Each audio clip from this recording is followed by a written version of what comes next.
નમસ્કાર દોસ્તો, world in box academy પર આપ સૌનું હાર્દિક સ્વાગત છે। સ્પર્ધાત્મક પરીક્ષાની તૈયારી કરતા આપ તમામ મિત્રો માટે આવનારી સમયની પરીક્ષાઓમાં જે કરંટ અફેર્સના સવાલો પૂછાવાના છે, તો આ બધા સવાલોમાં આપણને મેક્સિમમ માર્ક્સ મળે એ હેતુથી આપણી આ લેક્ચર સિરીઝ ચાલી રહી છે। આજે આપણે લેક્ચર નંબર 122 પર પહોંચ્યા છીએ। આજના લેક્ચરમાં ખાસ મહત્વના 4 અલગ અલગ મુદ્દાઓને આપણે ધ્યાને રાખવાના છે। દોસ્તો, કરંટ અફેર્સનું ભારણ ગણિત અને રિઝનિંગની જેમ જ વધતું જાય છે, એટલે કરંટ અફેર્સની તૈયારી ઘણો ખરો વર્ગ એવું વિચારીને ચાલતો હોય કે ભાઈ પરીક્ષા ડિક્લેર થશે ને ત્યારે આપણે છેલ્લે 2-4 દિવસ કે એકાદું અઠવાડિયું ભણી લેશું એટલે થઈ જશે, પણ છેલ્લે રેલો આવી જશે, છેલ્લે કરંટ અફેર્સ પૂરું નહીં થાય। કારણ કે રોજના તમે 4-5 ટોપિક પણ વિચારશો ને દોસ્તો, તો એકાદ મહિનાના 150 જેટલા આઈએમપી મુદ્દાઓ થશે। તો એક મહિનાનું કામ તમે અઠવાડિયામાં કરી શકો એવું આજ સુધીમાં ક્યારેય શક્ય નથી બન્યું, બરાબર। એમાં બહુ વધારે વિચારતા નહીં, આ એક હકીકતની વાત છે। એટલે રોજ 4-5 ટોપિક ભણવાવાળો વિદ્યાર્થી હોય એ છેલ્લી ઘડીએ શું કરી શકે, 2-4 દિવસમાં માત્ર સરસ મજાનું રિવિઝન કરી શકે, નવો ડેટા એ યાદ રાખી ન શકે। એટલે આપણે એવી પ્રકારની ભૂલ બિલકુલ નહીં કરીએ કે છેલ્લે આપણે જેવા પડશે તેવા દેવા છે, જ્યારે પડે છે ને ત્યારે ખાલી પડે જ છે, દેવાતું બિલકુલ નથી। તો વધ્યા આગળ, તો આજના કન્ટેન્ટને સમજીએ એ પહેલા 2 અગત્યની જાહેરાત છે। World in box academy Gandhinagar ખાતે આગામી 12મી ફેબ્રુઆરીના દિવસે ક્લાસ 3 માટે સ્પેશિયલ જનરલ બેચ શરૂ થવા જઈ રહી છે। આ બેચ મોર્નિંગના સમયની છે, સવારે 8 થી 10 કલાકનો લેક્ચરનો સમય વત્તા અડધી કલાકની એક ટેસ્ટ રહેશે। ટોટલ હું ડ્યુરેશનની વાત કરું તો ટોટલ ડ્યુરેશન છે મિત્રો 7 થી 8 મહિનાનું રહેશે। તમામ પુસ્તક મટીરિયલ, સાહિત્ય, daily weekly test, topic test, mock test, digital એપ્લિકેશનના માધ્યમથી તૈયારી, આ બધા જ મુદ્દાઓની એટલી બધી સુવિધાઓ સાથેની આ બેચ રહેશે। આ ઉપરાંત મિત્રો નજીકના સમયમાં એપ્રિલ મહિના આસપાસ અંદાજે સીસીઈની પ્રિલિમ્સ પરીક્ષા આયોજિત થવાની છે। આ કોઈ નાની એવી પ્રિલિમ્સ પરીક્ષા નથી, 5700 જેટલી જગ્યાને ધ્યાનમાં રાખીને લગભગ 6-1 લાખ લોકો એક્ટિવલી પાર્ટિસિપેટ થવાના છે, ભાગ લેવાના છે। એટલે કે પ્રિલિમ્સ પાસ થવા માટે આ વખતે ગળાકાપ સ્પર્ધા છે, અને એમાં પણ પ્રિલિમ્સનું માળખું તમને ખ્યાલ છે કે ભાઈ 60 માર્ક્સનું રિઝનિંગ, 30 માર્ક્સનું મેથેમેટિક્સ છે, 15 માર્ક્સનું ગુજરાતી, અંગ્રેજી અને 30 માર્ક્સનું કરંટ અને જનરલ અવેરનેસ છે। તો કરંટ અને જનરલ અવેરનેસ તો અત્યારે હું તમને લોકોને ભણાવું છું, એમાં તમારું કવર થવાનું છે, પણ બાકીના મુદ્દાઓ જે છે દોસ્તો, એમાં ખાસ કરીને રિઝનિંગ અને મેથ્સની પ્રિપરેશન એક્યુરેટ બનાવવા માટે થઈ અને આપણી એકેડમીએ 1 મહિનામાં 15 પેપર લેવાય એ રીતનું સરસ મજાનું મેગા ટેસ્ટ પ્રોગ્રામનું આયોજન કરેલું છે, અને એ 10મી ફેબ્રુઆરીથી શરૂ થશે, 10 માર્ચ સુધી ચાલવાની છે। અહીંયા જે 15 પેપર લેવામાં આવશે મિત્રો, એ એકાંતર દિવસે આવશે, એટલે કે 10, 12, 14, 16, 18 દરેક ટેસ્ટમાં કેવા કેવા ટોપિક તમારે તૈયાર કરવાના છે તેનું તમને વ્યવસ્થિત રીતે આખું હાર્ડ કોપી અથવા તો પીડીએફ સ્વરૂપમાં પ્લાનિંગ મળી જશે, બરાબર। બહારના વિદ્યાર્થીઓ જો હોય અમારી એકેડમી સિવાયના, તો ફીસ માત્ર 500 રૂપિયા છે। અમારી એકેડમીના જૂના વિદ્યાર્થીઓ હો તો 50% ડિસ્કાઉન્ટ મળવા પાત્ર થાય અને 250 રૂપિયાની ફી થશે। ઓનલાઈન મોડ ઉપર પણ આ ટેસ્ટ અવેલેબલ છે, ઓફલાઈન મોડ ઉપર પણ અવેલેબલ છે। વધુ વિગત માટે 7575061818 આ નંબર ઉપર સંપર્ક સાધજો। ચાલો હવે આપણે આગળ વધીએ। જાન્યુઆરી મહિનામાં મિત્રો 30મી જાન્યુઆરીને મહાત્મા ગાંધીજીની પુણ્યતિથિના ભાગ સ્વરૂપે આપણે શહીદ દિવસ તરીકે ઉજવીએ છીએ। જનરલી ભારતમાં શહીદ દિવસ તરીકે અલગ અલગ તારીખો અને તિથિઓને ધ્યાનમાં રાખવામાં આવે છે, પણ સૌથી વધુ ઓથેન્ટિક શહીદ દિવસ તરીકે તમારે 30મી જાન્યુઆરીને યાદ રાખવી। યુવાનો મોટાભાગે 23મી માર્ચને શહીદ દિવસ પણ કહેતા હોય છે, અને દેશના અલગ અલગ પ્રાંતોમાં 23મી માર્ચને પણ શહીદ દિવસ તરીકે ઉજવવામાં આવે છે, કારણ કે 23મી માર્ચ એટલે શહીદ ભગતસિંહ સુખદેવ રાજગુરુને એ તારીખે ફાંસી આપવામાં આવેલી હતી 1931ના વર્ષમાં, એટલા માટે આપણે આ તારીખને યાદ રાખીએ। પણ અહીંયા મારે જે વાત કરવાની છે દોસ્તો, એ ગાંધીજીના અનુસંધાને કરવાની છે, કારણ કે અત્યારે તારીખ ગાંધીજીના અનુસંધાને આપણી સામે આવે છે। તો 30મી જાન્યુઆરી 1948ના દિવસે ગાંધીજીને ગોળી મારીને હત્યા કરવામાં આવી હતી, અને એ હત્યારાનું નામ શું હતું? નથુરામ ગોડસે। એટલે દર વર્ષે આપણે 30મી જાન્યુઆરીને રાષ્ટ્રપિતા ગાંધીજીના અનુસંધાને એમની પુણ્ય સ્મૃતિએ 30મી જાન્યુઆરીને શહીદ દિવસ કહીએ છીએ. એટલા માટે દર વર્ષે 30મી જાન્યુઆરીએ સવારે 11 કલાકે આખા દેશમાં 2 મિનિટનું મૌન પાળી અને શોક પ્રગટ કરવામાં આવતો હોય છે. આ ઉપરાંત ગાંધીજીનું જે મુખ્ય સમાધિ સ્થળ છે દિલ્હીમાં રાજઘાટ, ત્યાં પ્રાર્થનાઓ આયોજિત થાય છે. ભારતના તમામ પદાધિકારીઓ, રાષ્ટ્રપતિ, ઉપરાષ્ટ્રપતિ, વડાપ્રધાન સહિતના મંત્રીઓ, વિરોધ પક્ષના નેતાઓ બધા જ લોકો ત્યાં આવી અને પુષ્પ સમર્પિત કરતા હોય છે. તો આ બેઝિક વાત મેં તમને લોકોને કીધી. હવે આની થોડી હિસ્ટ્રી રિલેટેડ બાબત આપણે વાત કરીએ તો જે દિવસે ગાંધીજીને ગોળી મારવામાં આવી મિત્રો, તો અને ગાંધીજીની હત્યા થઈ, તો આ અંગેની પોલીસ ફરિયાદ કઈ જગ્યાએ કરવામાં આવી હતી? આ એક આઈએમપી અને પૂછાયેલો સવાલ છે, ખાસ યાદ રાખજો. દિલ્હીમાં તુગલક રોડ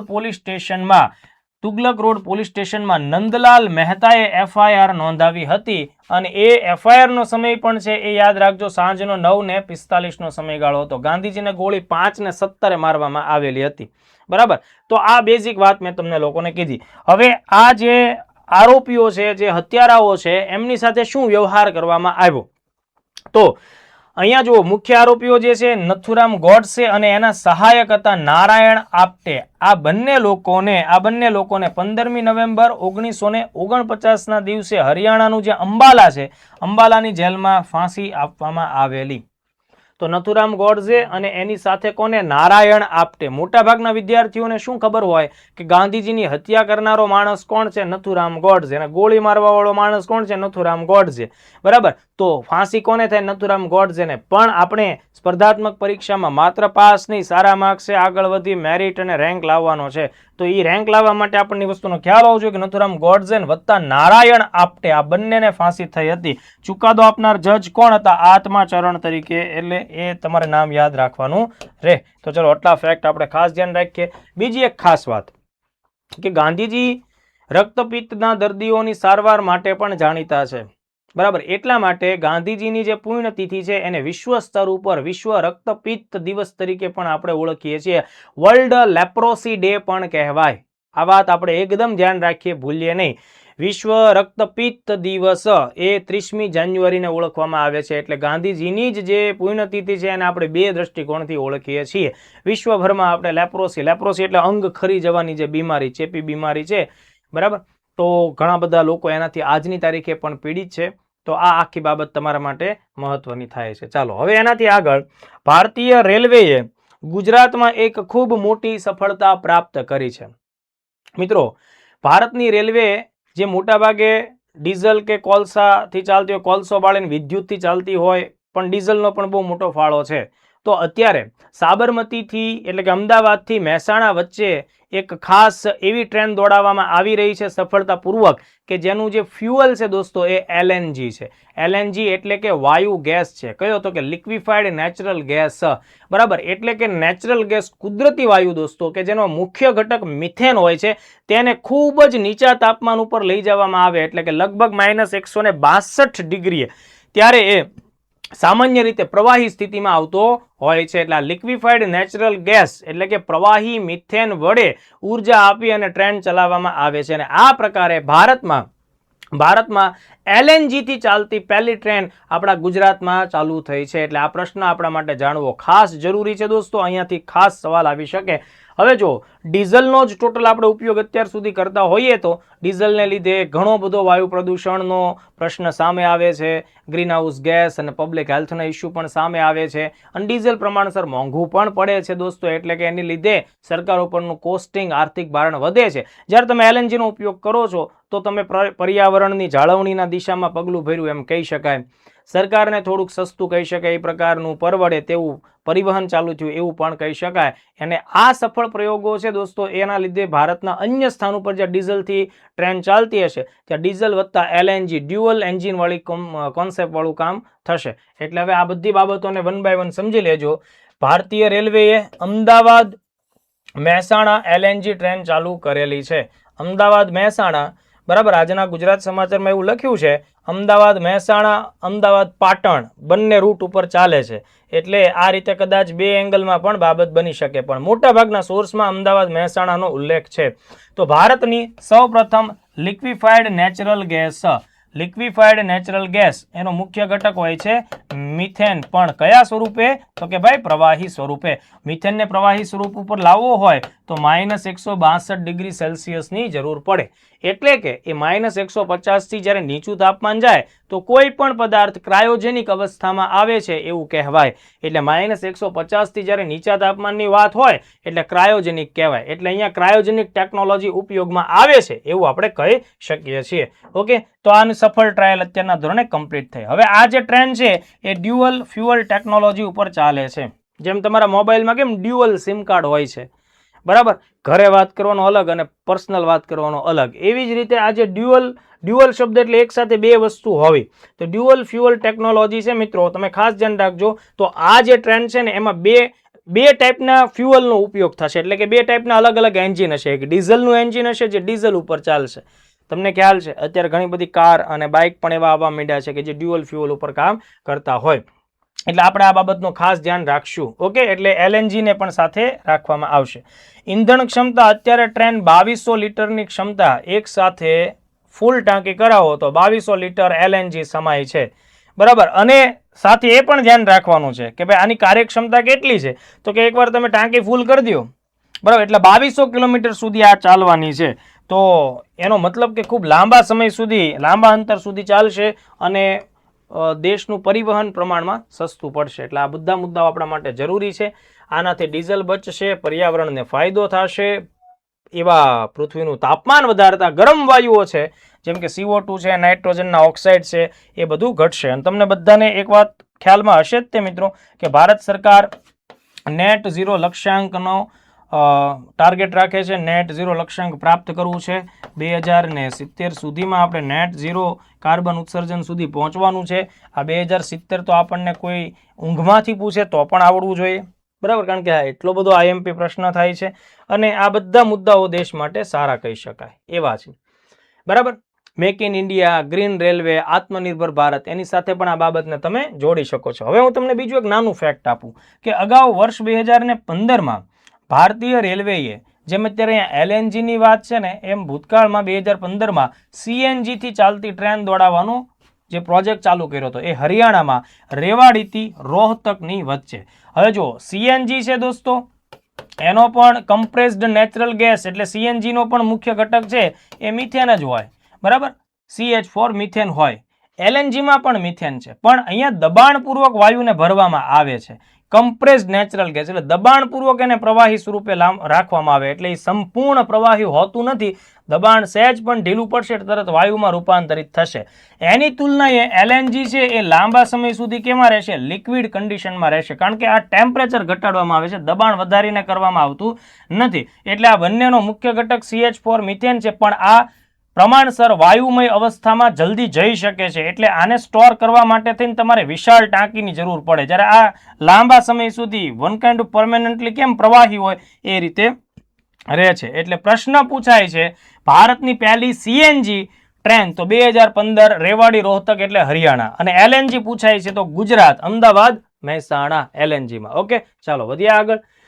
હવે જુઓ, ગુજરાત પોલીસની આમ તો ઘણા બધા મિત્રો તૈયારી કરે છે. ઘણા બધા મિત્રોએ પોલીસ કોન્સ્ટેબલ અને PSIની માટે દોડ પણ પૂરી કરી લીધી હશે.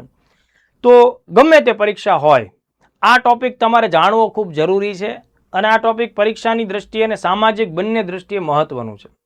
દોસ્તો, ગુજરાત પોલીસ 2017 થી, ક્યારથી મેં કીધું 2017 થી એક પ્રોજેક્ટ્સ ઉપર કામ કરે છે, એક અગત્યના મિશન ઉપર કામ કરે છે કે ભાઈ ધીમે ધીમે આપણે સ્માર્ટ પોલીસિંગ લાવીએ, એટલે કે આધુનિક ડિજિટલ ટેકનોલોજીની મદદથી પોલીસ કાર્યોને સરળ બનાવવાનો પ્રયત્ન કરીએ. 2017 થી દોસ્તો યાદ રાખજો, પથિક નામની એક મોબાઈલ એપ્લિકેશન અને એક સોફ્ટવેરનો ઉપયોગ ગુજરાત પોલીસ દ્વારા કરવામાં આવે છે. આ પથિક જે છે દોસ્તો એ કોની સાથે સંકળાયેલું છે? તો કે ભાઈ કોઈ હોટેલની અંદર કે કોઈ પેઇંગ ગેસ્ટ તરીકે કોઈ PGમાં કોઈ લોકો રહેવા આવતા હોય, રોકાવા માટે આવતા હોય, તો એ લોકો જે છે એમનો ડેટા આ પથિક સોફ્ટવેર અથવા એપ્લિકેશનની મદદથી મેન્ટેન કરવામાં આવે છે. એની નોંધ એમાં ખાસ પ્રકારે કરવામાં આવે છે. તાજેતરમાં આ પથિક જે છે દોસ્તો એની સાથે આધારનો ડેટા પણ જોઈન્ટ કરી દેવામાં આવ્યો છે. જાન્યુઆરી 2026માં અમદાવાદની ક્રાઇમ બ્રાન્ચે આ કામ કરેલું છે, એટલા માટે આપણે આને ધ્યાને રાખવું પડે. તો હવે જુઓ, પથિકનું પૂરું નામ આપણે થોડું સમજી લઈએ અને એ પરીક્ષામાં પૂછાય એટલે તમારે યાદ પણ રાખવું જોઈએ. Program for analysis of traveller and hotel informatics, બરાબર, program for analysis of traveller and hotel informatics. આ શું છે તો કે ભાઈ ગુજરાત પોલીસ દ્વારા 2017 થી સંચાલિત થતી એક સોફ્ટવેર અને મોબાઈલ એપ્લિકેશન છે. એનો મુખ્ય ઉદ્દેશ શું છે તો કે ભાઈ સામાજિક રીતે સુરક્ષા વ્યવસ્થાને મજબૂત રાખવી, ગુનાખોરી અટકાવવી. માનો કે કોઈ હોટલમાં કોઈ માણસો આવે છે રોકાવા માટે, બરાબર, રૂમ ભાડા ઉપર રાખે છે, એમની પાસે આઈડી છે, એટલે તમે હોટલ એને ના તો પાડી શકતા નથી. પણ એ કોણ છે? કોઈ ભાગેડું છે, પોલીસની સર્ચ વોરંટમાં છે, કોઈ ગુનો કરીને ભાગ્યો છે, એનો તમને કોઈ અંદાજ નથી. પણ એ જ્યારે આવે છે ત્યારે તમે પથિક મોબાઈલ એપ્લિકેશનમાં એ ડેટા ઇન્ક્લુડ કરો એટલે તરત જ પોલીસ સ્ટેશનને ખબર પડી જશે કે ભાઈ કઈ હોટલમાં કયો વ્યક્તિ અત્યારે રોકાયેલો છે, શું એનું નામ છે, બરાબર, શું એનું નામ છે, આ બધી બાબત. હવે એમાંય સરકારે શું કર્યું છે? એમાં પણ સરકારે અત્યારે જાન્યુઆરી 2026માં અમદાવાદ ક્રાઇમ બ્રાન્ચે આધાર પણ જોડી દીધું છે. એટલે તમે હવે જે કોઈ પણ હોટલમાં ટ્રાવેલર આવે છે તેનું આધાર છે એ તમારે પથિકમાં ફોટો પાડીને નાખી દેવાનું, એટલે એનો ડેટા પણ એકદમ ઓથેન્ટિક આવી જાય. એટલે આ આખી બાબત થઈ ગઈ છે મિત્રો. મુસાફરોની નોંધણી. ગુજરાતની હોટેલો, ગેસ્ટ હાઉસ, લોજ, બરાબર, અને પીજી, તમે ઘણા બધા વિદ્યાર્થી પીજીમાં રહેતા હોય, આ લોકોની વિગતો આ એપ્લિકેશનમાં નોંધવી ફરજિયાત છે, જેનાથી પોલીસ મોનિટરિંગનું કામ સરળ થાય.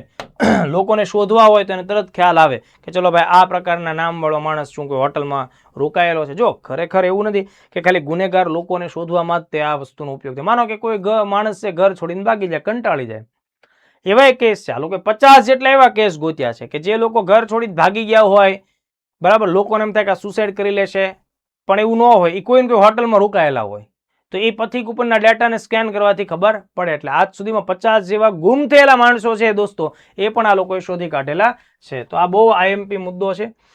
કરંટ મેં તમને કીધું, તાજેતરમાં જાન્યુઆરી 2026માં અમદાવાદ ક્રાઇમ બ્રાન્ચે આ એપ્લિકેશનની અંદર આધાર નંબર 12 આંકડાનો હોય, આ વાત આપણે અગાઉ થયેલી છે. Unique identification development authority of India, બરાબર, unique identification authority of India, UIDAI નું પૂરું નામ. તો એ આધાર નંબર આપે છે અને આ આધાર અત્યારના ધોરણે આપણે શું કર્યું છે, પથિક સાથે જોડ્યું છે. QR કોડ વગેરે બધી બેઝિક એની ટેકનિકલ બાબતો છે. તો આઈ થિંક કે તમને લોકોને પથિક પ્રોગ્રામ, પથિક સોફ્ટવેર એપ્લિકેશન શું છે, કેમાં વપરાય, એ બધી બાબતનો ખ્યાલ આવી જાય છે. ચાલો વધીએ આગળ. નેક્સ્ટ આજનો છેલ્લો ટોપિક લઈએ, સૂર્યાસ્ત્ર રોકેટ પ્રણાલી. સૂર્યાસ્ત્ર છે, સૂર્યાસ્ત નથી, સૂર્ય અસ્ત્ર, એમ આની સંધિ તમે એ રીતે વિચારો. તો જુઓ દોસ્તો, આ એક પ્રકારની રોકેટ પ્રણાલી છે જે અહીંયા આકૃતિમાં બતાવવામાં આવી છે એવી.